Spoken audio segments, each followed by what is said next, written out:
Here are crochet hacks that I feel like are not talked about enough, and they have completely changed the crochet game. I've learned this through experience. I've made up some of these. I can say I made up, maybe other people do it, but I am a big work smarter, not harder girl.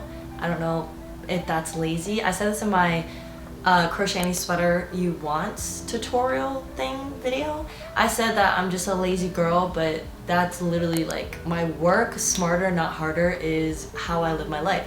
So these crochet hacks are just making your life easier, making the piece cleaner, and it's all different types of crochet. It could be crochet clothes, plushies, blankets, whatever, tapestries, whatever you want. I have all different ones and they all come in handy, and a lot of these also have come from the kind souls of my comment section of other crocheters that I know online, because I don't really know a lot of crocheters in person, which is so sad.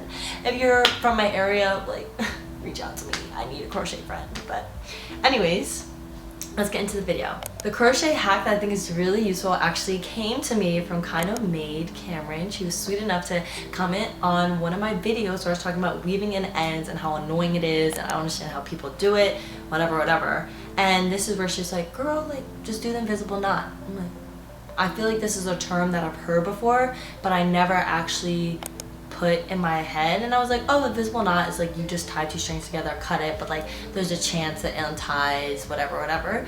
But it is actually a knot that is specifically that when the more you tug on it, the tighter it gets. Like you could pull it from both ends, and all the crocheters that I know that use it say that it has yet to be undone, and you don't have to weave in your ends, and it is so useful, especially if you're a granny square person or just if you're changing colors in general.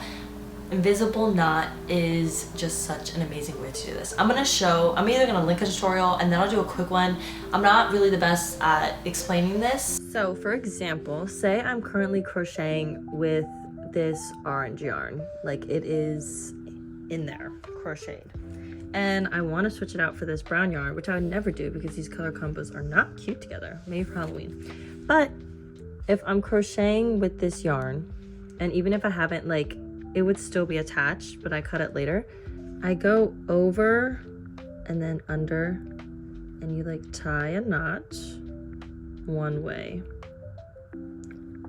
right? So we're gonna tie that nice and tight, and we have that over there. Maybe I'll make the end a little longer.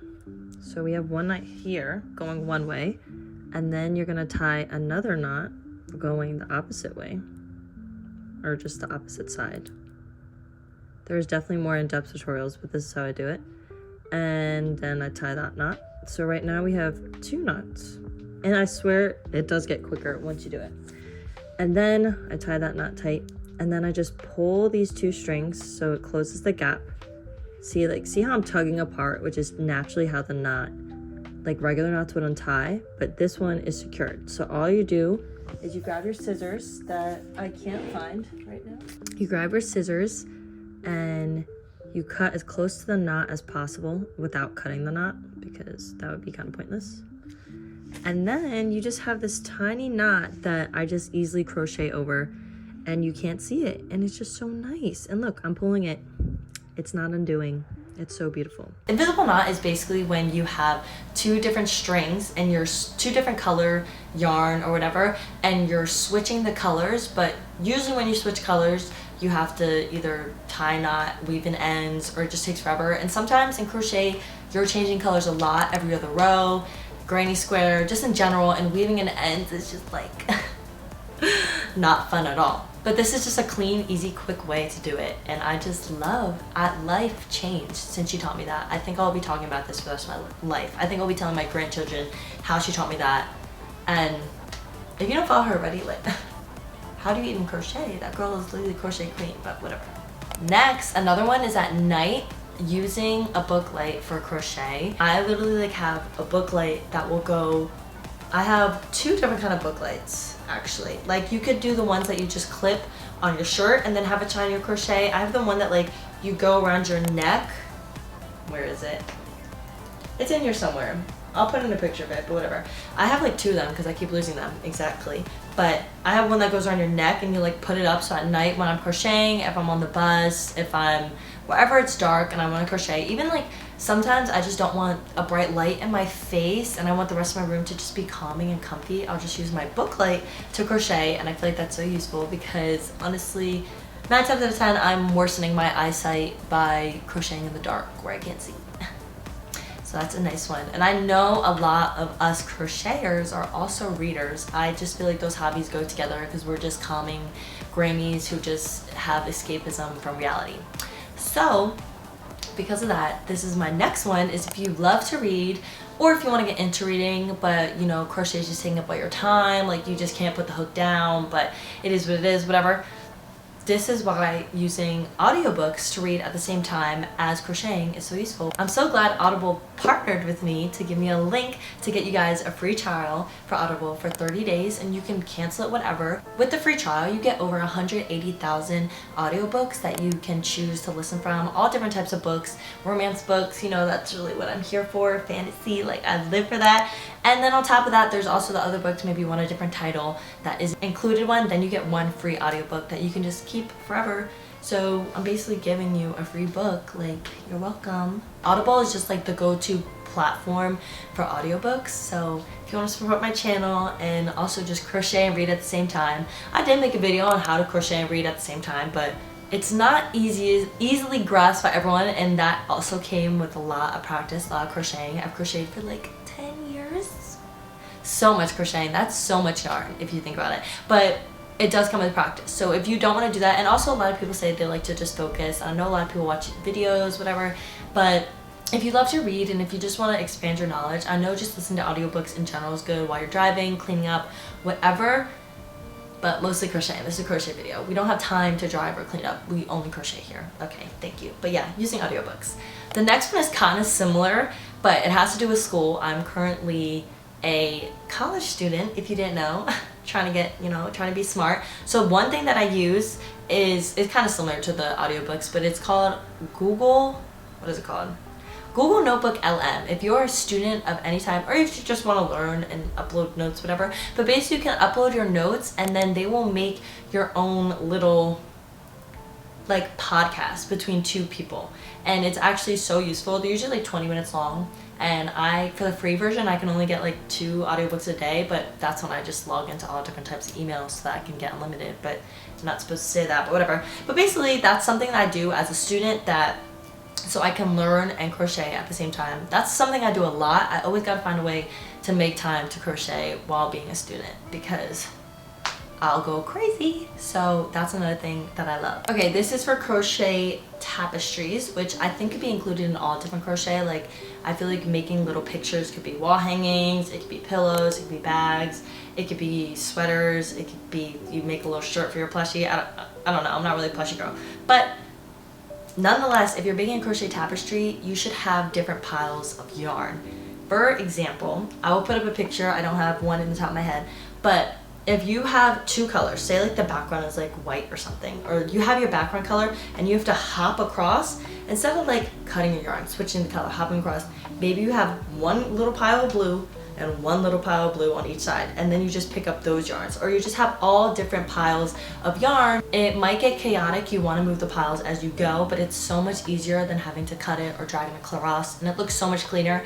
I'm definitely like, I have to make a video, I always say I'm gonna do this, but when I crochet my tapestries, I don't really have to weave in ends. Like I either crochet over my ends, since it's like single crochet, it's nice and tight so that they don't poke out. I'll crochet over my ends, or I'll also just have all these different piles, and I don't make the piles that long so that like they don't get knotted that much, but even if they are, I just move it around, and so by the time I'm done, the front and the back look the exact same. I think that's another chaotic part of crocheting tapestries, is people will be like, oh, this is so pretty. They turn around and it's complete chaos, and you don't always want that. So I've definitely learned a way. I'm gonna have to make it in more in-depth tutorial, but like I just don't even know how to describe it. Like I'm gonna have to figure out a way to describe it, like how I carry over my yarn and stuff like that. But one major part is having different piles of yarn for each color.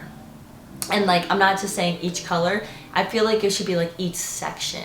This is a very common thing. I feel like it got more common nowadays. Yarn winders is a big one. Back in my day, I used to just, if my yarn was knotted, I used to just wrap it around my finger until I had a yarn ball. But now we actually have efficient yarn winders, which is so nice to make yarn cakes. And then you just put like a rubber band over the yarn cake, keep it stored. I think this is so cute, especially like just a good way to store your yarn. And it's also a calming process. Like I like just cranking it like I'm like an old person making butter or something.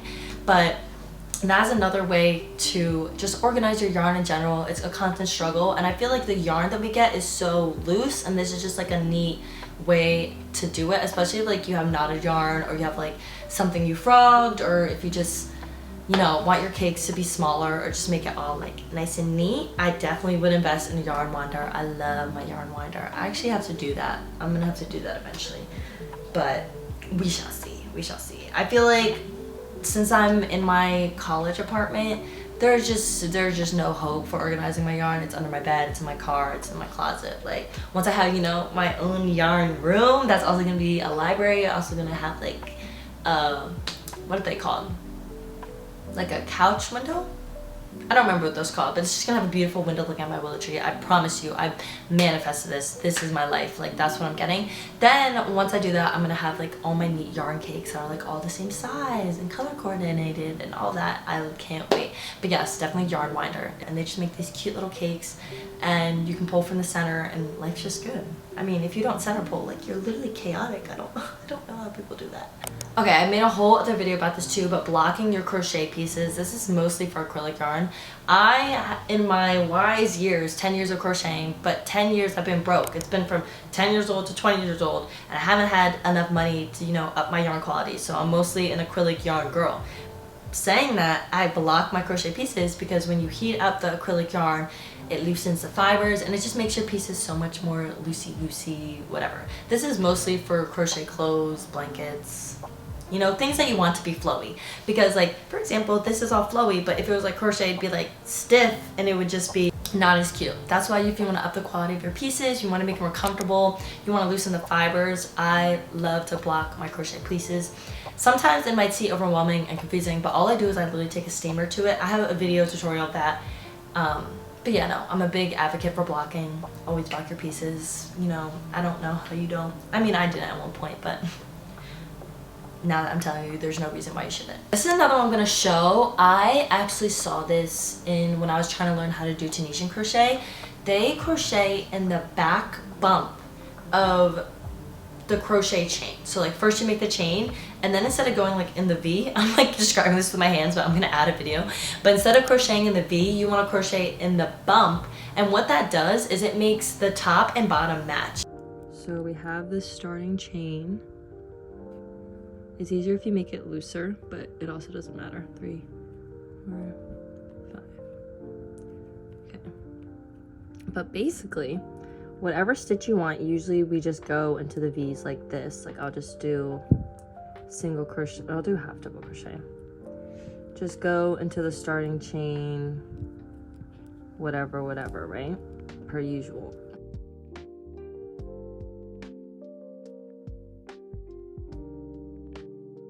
So the top has the V's, right? But then you flip to the other side and the V's are like tiny, skinny, whatever. And then even when you stretch it, the top is more stretchy than the bottom. So like they just look different. So if you wanted to get the top and the bottom to match, instead of working into the front of these chains, you flip it over and you can see in each one, there's these tiny little bumps right here. So this is the front, and the back is these bumps that like, let me try to pull one out, like here, right? So what I would do is to do my half double crochet and work in that bump. It's kind of difficult to find at first, but you get used to it, right? So I'll just go down, keep going in those little bumps.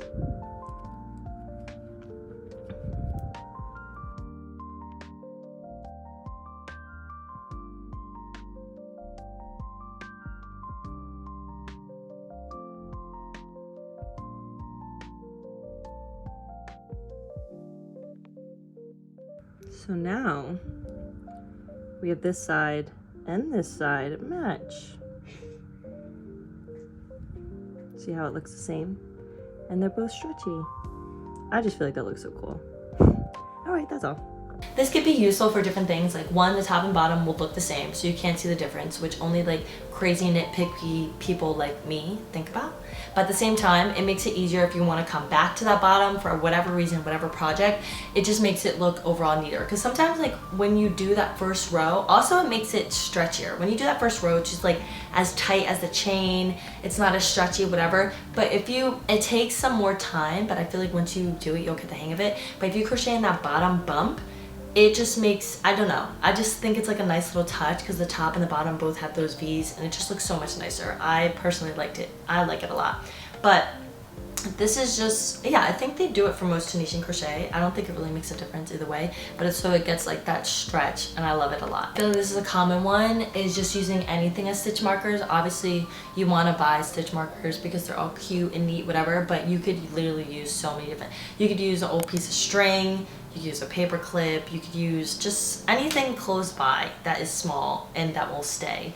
But yeah, I think before I even bought stitch markers, I would just use pieces of yarn and maybe tie a little knot or anything, because I'm not gonna lie, like I honestly don't know where the stitch markers go. Like I don't think that I just throw them on the ground or swallow them whole. Anyways, yeah, but stitch markers are so useful. You don't have to necessarily invest in a bunch, because I'm telling you, I don't know where they are. Like I had this whole case, and it's not the first case I bought, but you can just use so many different things as stitch markers that are handy and close by.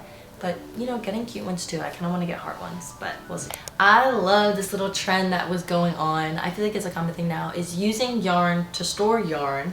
So that includes like I need to make a yarn hammock. See, this is basically just a to-do list of things I need to do, but whatever. Making a little yarn hammock. I know there's different ones where you could just have like the regular hammock. I think there's been another pattern where it's like hanging, but it's like a basket. And then there's also yarn organizers where like you like do a square and then you have like things you put in it. That's also like you can make crochet hook organizers, just everything in general. Use yarn to organize your life. You could also just make baskets, whatever. But I feel like it's so cute to use yarn to organize yarn, and it's also just such a cute little aesthetic. I feel like the baskets and the hammocks just look so cute, and we're using yarn, so we have less yarn. So it's just solving the issue. Not at all, because you'll buy more. Now that you can see it on the wall, you're just gonna buy more. But I think that's a cute way to use all your yarn. I feel like this one is not as common. Us crocheters kind of just like to get into it depending on the type of person you are, but using a crochet journal is so useful, keeping track of everything. And I feel like this is how you start to get your little crochet independence, or just keeping track of things of life in general. You could just have all different things, like maybe if you're starting to freehand, if you want to sketch out different things, or if you want to just write down all the different projects you have, projects you want to do. And I feel like they always say writing down a problem solves it. No, like 50% solves it, halfway. I don't see, my problem is I memorize quotes, but like only half of them, but close enough. But I know writing down things definitely clears your mind a lot more. So I feel like you're more likely, that's another thing, you're more likely to do something once you write it down. That's why even if I write down my to-do list and then completely lose the notebook, never see it again, it's in my brain because I wrote it down. Yes, Deanie, come in. I'm almost done. Gerbil. Sit down. Gerbil. Sit down. Now I'm going to be talking to you. My game, but this way, so I'm going to put on my phone. This is just a way to remember different things that you want to work on, maybe things that you already have, just staying organized in general, just making, I feel like things, problems, life seems overwhelming when it's bigger picture, but then when you write it down, it makes more sense. And especially if you want to make different patterns, I like to make patterns from scratch in my head, and sometimes I'm like halfway through my project and I'm like, oh, this actually isn't gonna work. But in my head, it made sense. But when you write it out, you draw it out, step by step, writing the pattern, keeping track, maybe of your measurements. Like I have my measurements memorized for my sweaters. Like I know how many chains I need, how many rows, everything. But before I did that, I would write it down. So having a crochet journal is so useful. I also want to I haven't done an in-depth tutorial for this either, but I have like a little introduction to it. I'm actually gonna do an in-depth tutorial making tapestry sweaters, but to do that, making tapestry sweaters out of like any picture that you want, and you even see it online where people will be like, oh, I made this tapestry crochet from a picture, and then they made a picture of like them and their boyfriend or something, and it's so cute. But using stitch fiddle, if you make tapestries and don't use stitch fiddle, I don't really know how you do that. But basically what it does is you insert a picture that you like, and then it makes it into a crochet graph, where basically it just turns into squares. But you can edit the different pictures, you can edit the colors, you can edit the size, crop it, whatever. And that is how I make my crochet sweaters, because I edit it so that it's like around like 70 by 50, or depending how big I want it to be. But yeah, I use that for everything. You can even draw your own, whatever. But if you do crochet tapestries or want to get into crochet tapestries, or like maybe this whole time you wanted to use a picture and wanted to put it on a different piece, but it wasn't the right size, it wasn't centered, whatever, definitely use stitch fiddle, play around with that. It's so much fun. But I'm going to be doing, hopefully soon, it's like one of my next video ideas I want to do, is showing you guys how to turn like anything you want, majority of everything. I can say anything, but there's always going to be, you know, exceptions. But yeah, basically turning any picture that you want, that you find online, Pinterest, whatever, into a sweater. But definitely stitchfiddle.com. They don't sponsor people because it's free, but if they did, I would be one of them. Okay, this is if you have a Apple Watch. I don't know if is there other type of watches? I'm kind of ignorant to that stuff. But I recently, my boyfriend got an Apple Watch for Christmas, and I stole it for him because I deserve everything that he has. So I downloaded this app because I remember, it's my arm itches. I remember seeing it on TikTok. See, I'm talking about this and I can't even remember what it's called. But you can basically get an app on your phone. They probably have it for other ones. You guys are gonna have to let me know and try this out. But it's called something I can't find. Counter? Okay, it's called Row Counter. And it's like orange or whatever. So this is how it looks. You can't see it at all. Let's turn my brightness down. This is how it looks on my phone. Focus. Yeah, so this is how it looks on my phone. But I connect it to my watch. I'm gonna have to show you guys in a different angle. But I connect it to my watch, and basically I just, anytime I open up my watch, I can say what row I'm on. Every single time I finish a row, I just go in it, I click it, I do a plus sign, and it lets me know how many rows, instead of me crocheting and then every single time I finish a row going back and be like 1, 2, 3, 4, 5, 6, 7. Like, I do it every time. Even when I know I'm not close, I go back and I count it, and it's so frustrating.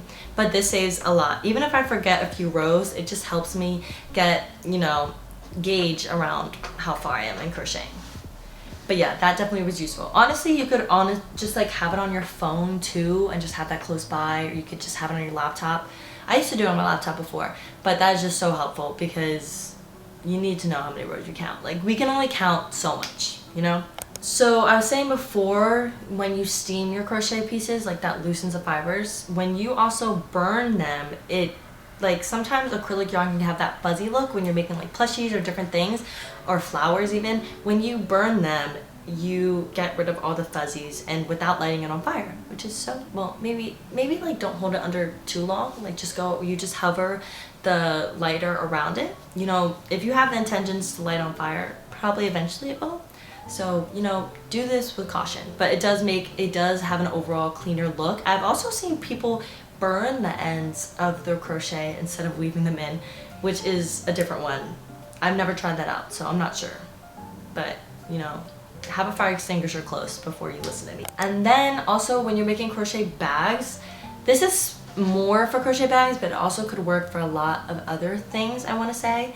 But adding in sewing into it, like sewing lining into the bag, I've seen that done. I definitely want to start doing this. But I don't really make bags that much. But when I do make bags, because sometimes when you're making crochet bags, they can just get stretched out over time and just be loosey-goosey, you can't hold too much. But when you just literally, you get 2 fabric squares, so, and all you need to really know is straight stitch, and you just sew them like the shape of the bag, and then you just have to sew around the top. And I think that is so easy, and it makes the bag like 10 times better, more official, useful, just amazing. That is just such an easy way to improve your pieces. And I feel like you could do this to make it into like a pillowcase or something, or maybe under a shirt or something. You could just use it for a lot of stuff to make your pieces better. Just incorporating sewing. You don't always have a sewing machine. I know they have those like little, You like click them. I think they're like staplers almost. My parents got me one a while ago. Or if you want to hand sew too, you know, just nice and relaxing. We have patience in this hobby. I think that is such a neat way to just get through that. I luckily have a sewing machine, and I'm not an excellent sewer at all, but I know the basic straight stitch where you just basically hold it down and it goes straight. But that's all I have for you guys today. I hope you enjoyed all these little hacks. I hope you learned something new, or else thank you for watching nonetheless, because you're just listening to stuff you already know, and that's just so sweet. That just means you love me. I feel like sometimes we overcomplicate, make things harder, maybe didn't think about it, or maybe you just didn't know at all. And that's what we're here for. We're here to share with each other. If you have any more crochet hacks, crochet tips in the comments, I love those. People always comment those in my videos, and I feel like, wow, like I never in a million years would have thought of this, and now I don't have to think about it because we just share in this community. But I hope y'all have a great rest of your day, and something will click and be life-changing, and crochet just will make it just will be easier and more fun. Bye.